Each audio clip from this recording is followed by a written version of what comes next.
What's good, y'all? It's J Activist, and we here on Having It Made with Alexandria J. We here.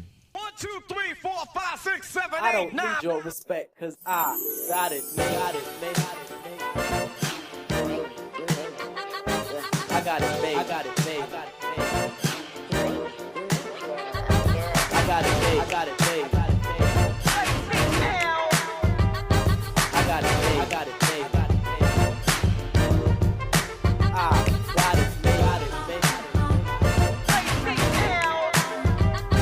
I got it made. I got it made. 1, 2, 3, 4, 5, 6, 7, I got 8, it 9. made. I got it made. I got it made. I got it made. I got it made. I got it made. J Activist is a 21-year-old artist from the south side of Atlanta, Georgia, who captivates his audience with his melodic and poetic delivery. With strong reggae and R&B influences, he incorporates the essence of those genres into hip-hop, forming a fresh new sound that the world is waiting to hear. I am so happy to have J Activist on Having It Made. We here. How you feeling? I'm good. You know, I woke up, Woke up, the sun shining. the sun shining, Drink some water. drank some water. We here. How far was the drive? What side of town you coming from? I'm coming from Marietta because I stay by my university, Kennesaw State. Is Marietta considered Atlanta? Is that still Atlanta? Nah, it's not Atlanta. What? I mean, it's close, but it's not like the culture. Yeah. So it's like I can't consider that Atlanta. I like the hat, so tell me about what we Appreciate wear. it. What's good with the fit? Shit. So we got the bucket hat. Come on, bucket hat. You know, I had to bring that. We got the Atlanta shirt. Had to rep it. Show it to the camera so they can see it for the one time. I don't know if y'all can see that. You know, we got the crystals. Yeah. No vibes. We got the clear quartz on. And Clear quartz. Come on, clear need quartz. some mental clarity. Right. Tell me about it. It's a lot going on out here. Yeah, it's a lot of different energies and stuff like that. Yeah. Main thing is just knowing what everything means and, you know, Yeah. type of thing. So Atlanta, born and raised. Born and raised. Yeah. So tell me about the influence, the music growing up. How does that feel? So growing up, my dad, he's from the Caribbean. He's from the Virgin Islands. Where? St. Croix. Okay. So he played like a lot of reggae. Like a lot of like Chronics growing up, Vibes Cartel, just dozens of reggae artists. So like that was like a big influence. And then my mom, she really liked R&B, so she was playing like a lot of Tony Braxton. When I Tony. Yeah. Beyonce, Usher, like just heavy R&B type of thing. So like when it came to like hip hop and rap, I didn't really get into that until like middle school. Where? So you've been rapping since middle school? I started songwriting in middle school. Yeah. I didn't really start rapping until high school. Yeah. So word on the street is you used to make music, songs in your dad's closet. How did you know that? You know, I mean, Who told you that? you know. Tell me about the hours it kind of put into who you are. So that was like, it kind of felt like a 10,000 hours type of thing. You was just in the closet rapping. Cause so basically I grew up in a strict Christian household. Okay. So in that household I couldn't really talk how I wanted to, in a sense. Wow. And when my parents divorced, you know, I'm going to two different households. Like my dad, off of Old Nat, and then my mom, like I grew up in Hampton there.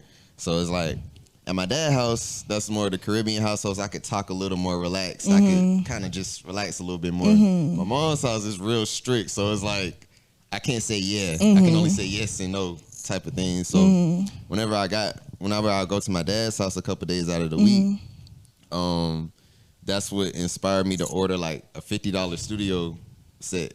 Wow. And then he had a Mac which had GarageBand on there. So like from then, that's when I learned how to record myself. I was just plugging stuff in. How old were you?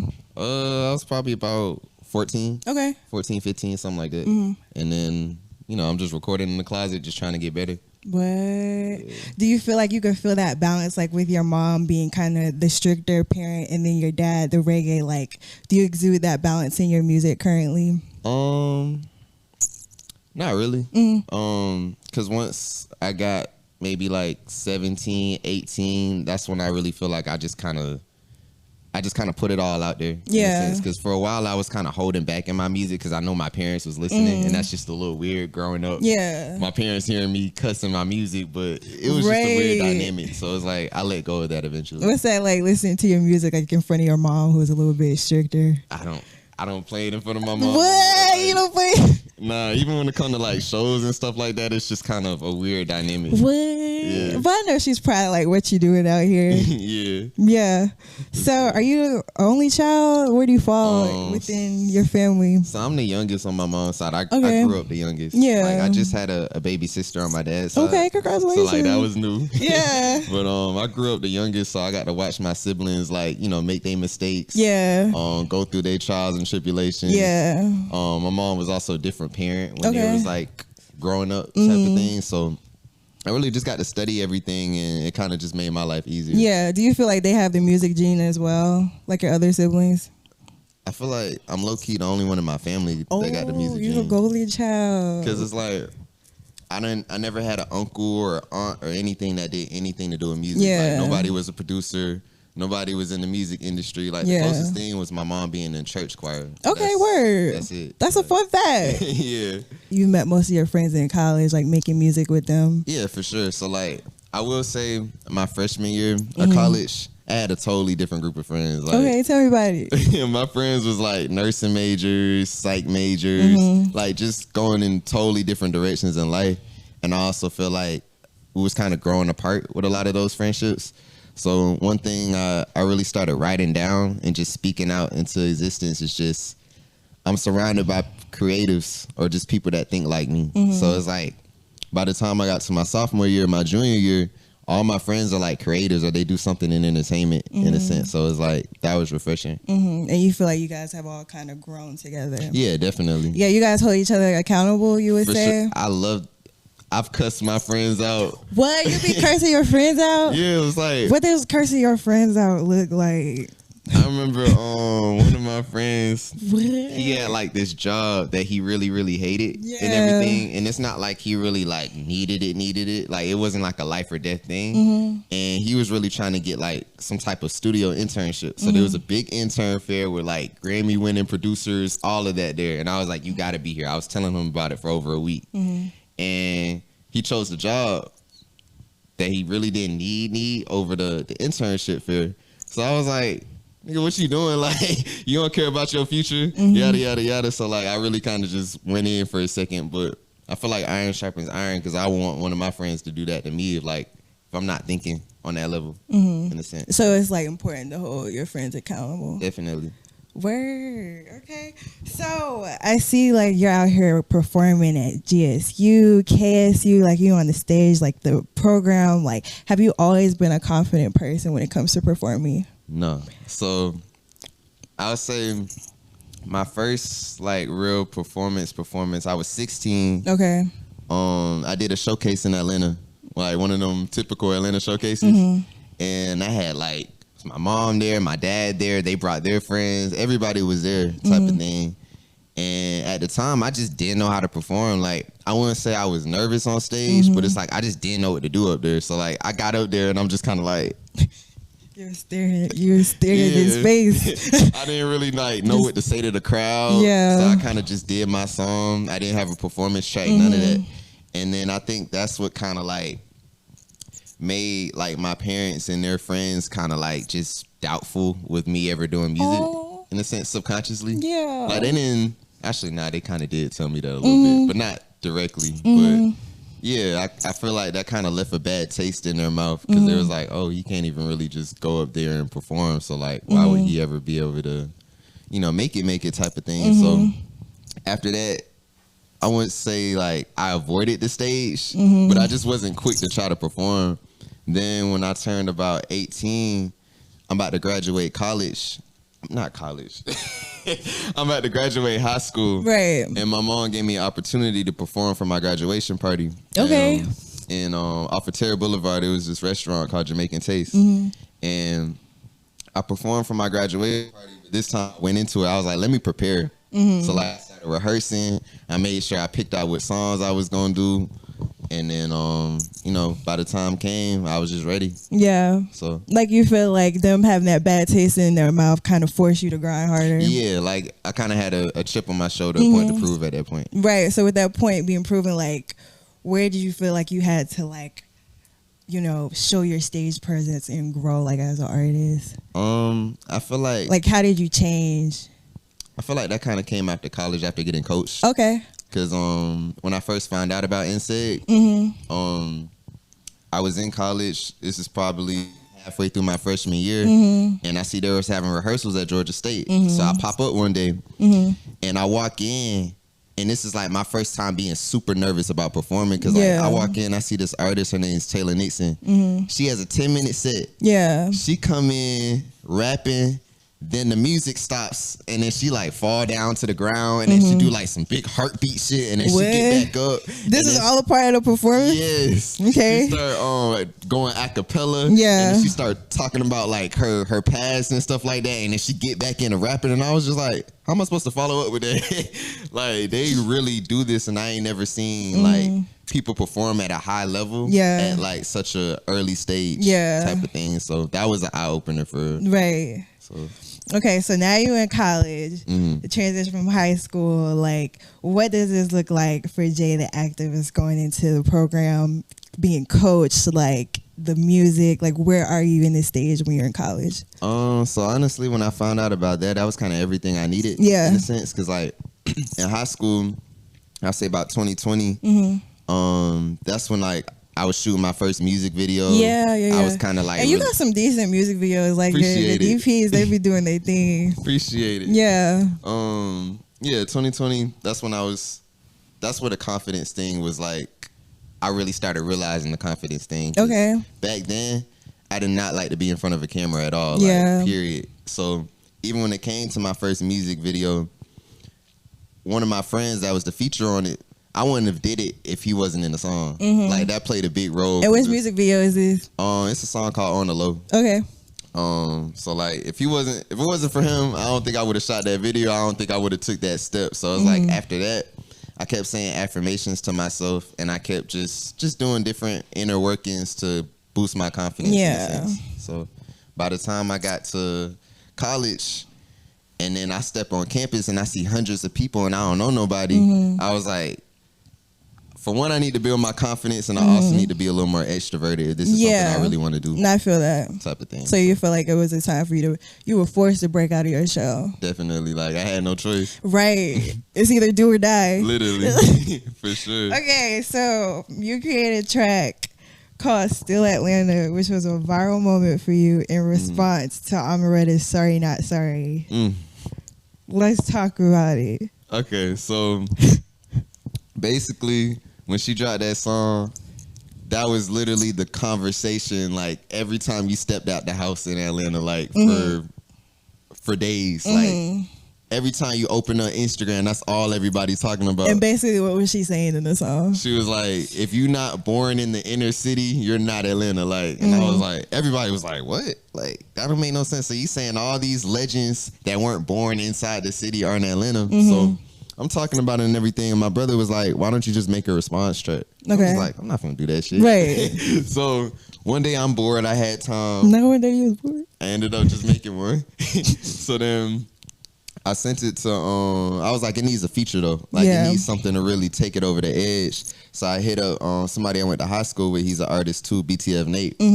And I told him, I was like, I really want you in this song, but I need your verse back by like in the next 48 hours type of thing, because I need to be the first one to respond for this to really make sense to put out a remix. So he sent his verse back, and like it just completed the song. Like, it told the story it was supposed to tell and everything. Yeah. So like that weekend, I hit up one of my friends that just shot, that has a camera real quick, and because I didn't have the budget to shoot a full music video. Yeah. So I hit him up. We went around like Georgia State, and we went all through the South Side, just taking different angles for the music video. We put it out. that was my first time going viral or anything like that. So like I'm opening Instagram, my likes, my comments, my followers is just saying 100 every time I open my phone. So I'm like, this is different. Yeah. But then I'm checking the comments and it's a lot of love, but it's also a lot of hate. Yeah. So it's like seeing all the hate, I kind of had to get adjusted to that. I was like, this is different. Like hundreds of comments, like hating on me type of thing. So I made sure I mentally prepared myself beforehand, so it wasn't that big of a shock, but it was just still something to keep in mind. But like you didn't go in with the intention of it taking off like that, like going viral. I kind of had a feeling, but I didn't. Because it was a clapback, basically. Yeah, because being the first, I was like, there's a good chance people are going to hear it, but nah, I never expected it to go viral like that. Did you get any responses from Omeretta with it going viral and taking off? So I actually met her. Oh, you met Omeretta? Yeah. Let's talk about it. So it was actually my first time ever going to a real studio too. Yeah. So like I went to a studio on the east side. And this is after the response that you did. This is after. Okay. So one of my friends that was my photographer at the time, he was in the studio session with another artist, and then he's texting me, mind you, I'm at Kennesaw State. He's texting me, he's like, bro, Omeretta's here. And I'm like, no way. Like, no way. So I was like, can I pull up? So he got the green light. So I pulled up real quick. And I got there. I'm in the stool with him and the other artists. And then I walk out the booth real quick and I see somebody like sitting over to the other side. So then I had asked the girl, I was like, do you know Omeretta? And she was like, yeah, I'm her best friend. So me and her best friend start chopping it up for 30 minutes, just talking about the whole Atlanta thing. And then I showed her that, you know, I made a response to her. And she was like, oh, we saw this. This shit was hard. And I was like, oh. So after that, she was like, I'm already recording right now, but she'll be out later. Another hour go by. I walk back out the booth, and I see her sitting there with her A&R. So now I was like, she real pretty in person. Like, she got them white teeth, everything. Like, so I walk up, I say what's up. I kind of show her which one was me as far as like the response track, and she was kind of cool, but like she did seem a little bothered low-key because a lot of people were saying like I dissed her, but like I don't really feel like I dissed her type of thing. I feel like it was just I'm telling my side of the story. Your perspective, like it was a response. Yeah, so she didn't, I don't know, she wasn't really the friendliest, but she was cool though. Okay, like, she was cool. Will we ever get an Omeretta and J Activist collab in the future, maybe? Shoot, the world may never know. Right. She can rap though. Like, she's hard. Yeah. Who else do you think is hard right now in female rap? In female rap, so I really like Lotto. Okay.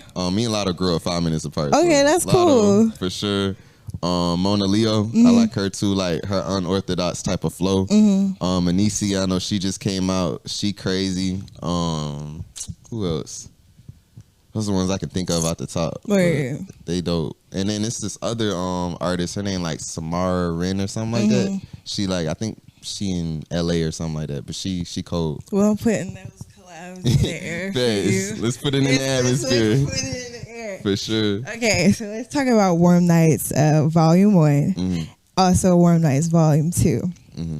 What made you title these Warm Nights? So it actually started out with like a mini EP called Cold Nights. Yeah. So like it was around November, December of like, I want to say like 2021. And I just wanted to put out like a quick pack of singles type of thing. That's like how Drake got Scary Hours. Yeah. That's where the inspiration came from. So like I did that. And then Warm Nights Volume 1, I think that was spring 2021. So like I just wanted to put out like some strong singles for the summertime, like a little bit of everything. Warm Nights Volume 2, I was like, let me just turn these singles into an EP. So like I dropped that 2022. Just a little bit of everything on there. I kind of even one of the songs touched on the Omeretta situation. Like me hitting the radio at 19. Right. Because like they actually had it as a commercial, the response track. So I had like my mom, my friends calling me talking about something. I hear you. I'm like, what? So like that was a big yeah, that's how those came along. Yeah. So you produced and engineered both of those projects? So so like anytime before 2023, I didn't make any beat or anything. Like I was just using straight YouTube beats. But I was engineering myself though. So as you were selecting, like what is that like for you when you select YouTube beats? Are there some that you're looking for in particular? Yeah, so like I used to type in a lot of like Rihanna or like DJ Khaled type beats. everybody's gonna type in Lil Baby type beat Yeah, or J. yeah, I Cole feel type it. beat, but those had a different type of flavor to them that I feel like I could really add something, make something different. So that's what I was typing in.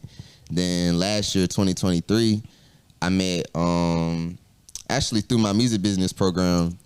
I met some producers, and through the first session, I was like, hold on, like the vibes are really here type of thing. Like I feel like I can really cook, I can really build with them. So like I kind of locked in with them, and then that's when I really started having my hands in the production of every song type of thing. So you a J. Cole fan? Yeah, he got me in the rap. What? How did Cole get you in the rap? So like I was in the car with my dad one day. This is maybe like late middle school. I think this is like mid middle school, and he played Wet Dreams by J. Cole, and I was like, this really caught my attention. Like, 2014. yeah, like I didn't. Rap was cool to me, but it didn't really grab me like that because I was in the more pop music, more R&B. So when I heard this, I was like, hold on, he's really rapping, but it's a vibe to it. Yeah. So like that's what made me go check out like everything J. Cole had ever dropped. That's what got me into Kendrick. That's what got me into Big Sean at the time, Big Crit, like that whole era, that whole wave, Drake, like all of them. So yeah. And you would say J. Cole inspired Point to Prove, your EP? Nah, so like I don't know if I've ever told nobody this, but really, Oh, you can tell us. when inspired Point to Prove is actually Her Loss by Drake in 21. Okay.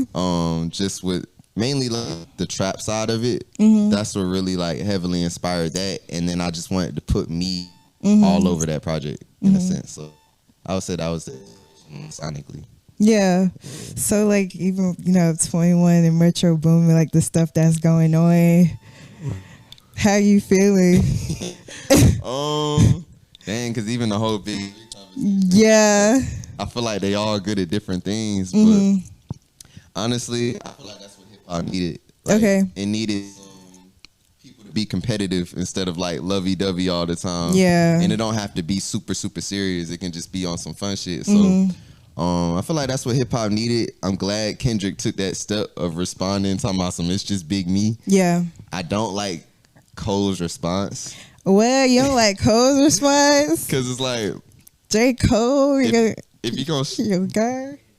okay, if you gonna shoot shots back, I feel like you need to come with a certain type of energy, Okay. and I feel like he didn't bring that energy. It might delete later. You wasn't feeling it. I like the project as a whole, but the replay value, I don't know if it's there for me.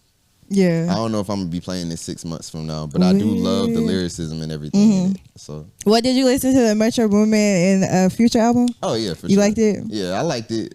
At the same time, I feel a similar way about that, but that does have a little more replay value for me. Okay, so back to Point to Prove. Quoted, you said this album defines my brand as the player that put his words in a smooth way. What does that mean? Can you elaborate on that? So once you get maybe midway through the album, Okay. it kind of starts telling a love story a little bit. So like, I think the track "Wake Up" comes. So like, it starts off with the girl knocking on my door, like, Right. "Jay, it's time to wake up." Yeah. Wake up. So like, I'm waking up. Then through this song, I'm kind of realizing like I got a lot on my plate. I got a lot going on right now. So that leads into the next track, time. Like I just need time. Like sometimes I like to ride alone.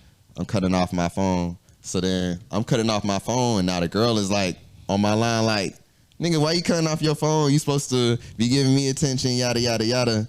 So then that's when I get into songs like ATL Love Story, Focus on Me. I'm just talking about like all these different interactions with women. So Have you ever been in love before? How old are you, 21?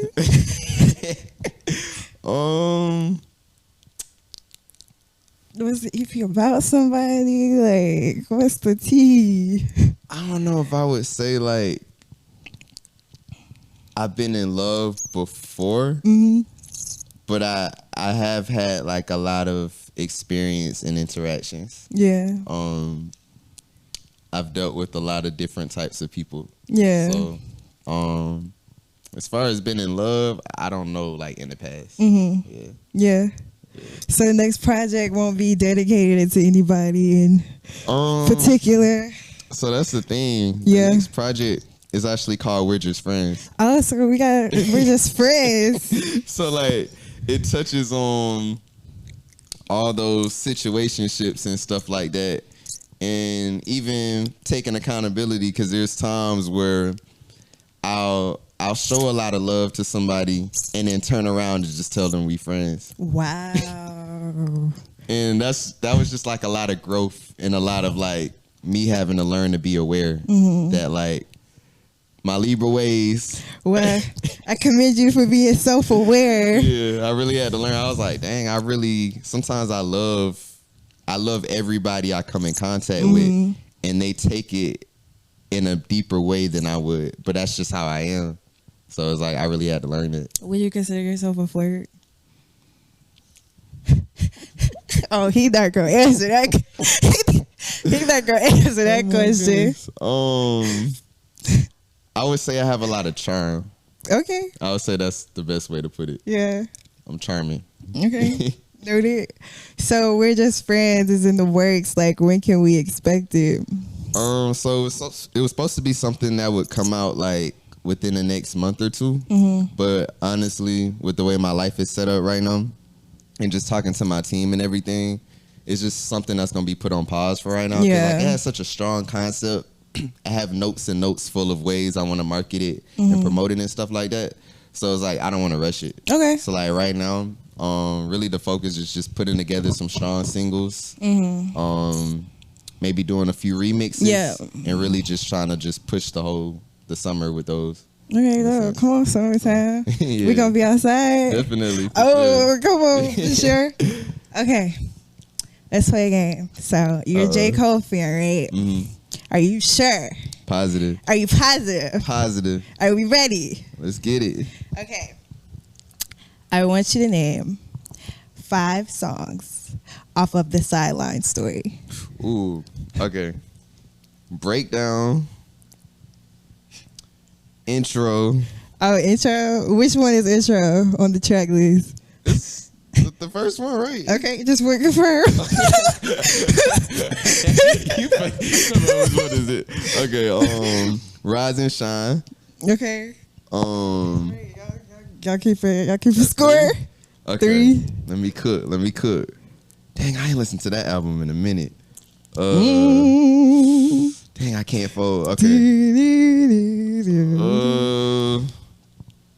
Dang. A workout. Okay, that's a good one. And Who That? Okay. There we go. Drum roll, please. Ding. Ding. Okay. Because you listed 5, I got you something. Oh, shoot. Hold on. This is for you, Jay. Wait. Nah, that's crazy. Oh, my goodness. Wow. Oh, my goodness. Because I got the Forest Hills Drive one, but wow. Rock Nation. Also, with that being said, Appreciate it. you're welcome. So, Forest Hill Drive or the off season? I got to go Forest Hills Drive. Okay. I feel like that's the time where he made his best music, his most timeless. Yeah. In a sense. So I feel like the off season was a great project, great display of like lyricism and stuff like that. But as far as great songs, I definitely got to go Forest Hills Drive. Okay. You a Smino fan? Definitely, for sure. What's your favorite Smino album? I gotta say Black Swan. Black Swan? Yeah. Okay, I like Black Swan. That was a good album. Yeah, that's what got me into Smino. And then I already briefly asked you, but your thoughts on Might Delete Later. Like, do you have a favorite track currently? I gotta say Sticks and Stones. Okay. I just love his wordplay on there. It's very hip hop. Yeah. I would say that's the one I've been playing the most for Yeah, sure. absolutely. Definitely. Do Okay. you have a favorite song on there? I like Pricey. Pricey? Oh, the first one? Yeah, the Pricey is cool. I like Ari Lennox. So. Oh, that makes sense. And I like hunting rabbits. Hunting rabbits. Hunting rabbits. I didn't know if you named it hunting rabbits or hunting rabbits. Hunting rabbits is cool. That one was a good one too. I'm surprised he put Pricey as the first song. Yeah, yeah, 'cause yeah. It feels like something that would go towards the end. Yeah. Type of It thing. seemed like he's in his fire era. Like this album cover is like the goal is on fire. Yeah. And then this one is like it's just all flames. Yeah, I didn't notice that. Like what are your thoughts on that? Do you find that interesting? Like you think he like in his mad era? I feel like he's just super focused on being the best bar for bar. Facts. So it's like that fire just kind of plays into like maybe the fire in his heart that's like, okay, I got to show I'm the best lyrically in a sense. So Yeah. I feel like that's where that comes from. How do you feel about people that slander J. Cole? Like when they slander him in your face, like do you kind of like, nah, not around here? I'm low key understanding of it. Okay. 'Cause Why is that? I don't feel like, just like anybody, I don't feel like his music's for everybody. Yeah. In a sense, like, I don't know if he's an artist that I'm going to be quick to put on just like when I'm outside, in a sense. Like maybe like a Drake. I would put on Drake anywhere. But like J. Cole, I can't really put him on in every single setting. Yeah. So it's like I can understand people's critique for him or like him not being their cup of tea, in a sense. So I get it. Yeah. So- How do you feel if somebody told you like you weren't their cup of tea, like J activist? I mean, it really just comes down to music being subjective. Yeah. Because like I know my music's not for everybody. I do know like maybe most people can enjoy a song by J Activist. Like Yeah. I do know that, but I know it's not gonna hit everybody. Like especially with me being the type of artist that I am. Like I'm ready for it. I understand it. in a Yeah. sense. So Okay, so any last words, Jay? Like what we can expect? I know you're doing some stuff with Love Renaissance. yeah, Love Renaissance. What is that like? That's huge. Like what's next? I want to know everything. So I just finished my internship there. It was a dope experience, just getting to meet so many people, getting to see like the real like record label side of the industry and Yeah. stuff like that. Even just getting able like recently, actually just yesterday, I got to talk to a lot of Rock Nation people. Okay, congrats, look at that. Appreciate You it. lit. Yeah. You about to meet J. Cole tomorrow. Oh my goodness. We'll see, but that was dope. Just getting to just network, like, cause that's kind of my element now. Like, I'm a social person, especially making myself more extroverted and just knowing how to network, knowing just like the small little details on how to talk to people. I feel like now is just the right time for all of that, cause it's like my 5th internship. So Okay. I feel like everything just happens in divine timing. I commend you for your grind. I appreciate it. Because we are having it made with Alexandria Jade. What does having it made mean for J activists? Having it made. I feel like that can be taken a lot of different ways, but the way I kind of interpret it is almost like having a purpose. Like having it made is almost like this is the route, this is my destiny that's chosen for me. So like it's already made.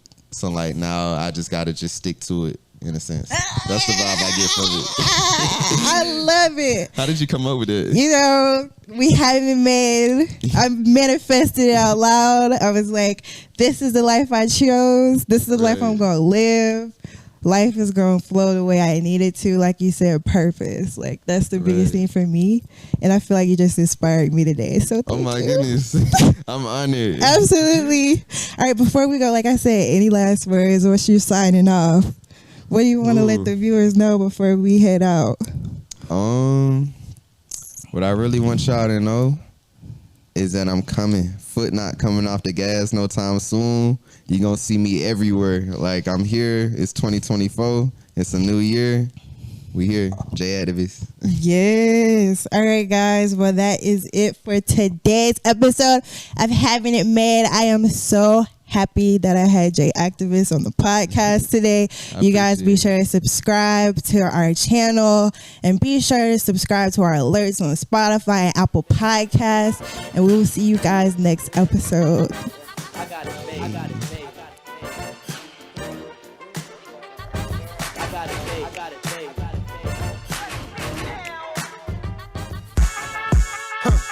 Yeah. Hold on, like what they talking about? I don't think they ready for the way I'm finna pop out. I feel like Kanye finna put out college dropout. Stand in my way, better get ready for this knockout. Okay. Yeah, I said okay. Yeah, okay. Yeah, I said okay. Shock like one running down, I'm finna cook, I told them play these. Anthem of the summer, I'm outside, it's time to play heat. Put my people on, no, I can never make them hate me. Healing neighborhoods, I'm so hip-hop like I would Nate Speaks. Time to pop my shit, I came too far, I cannot slow down. Rap game is my classroom, showing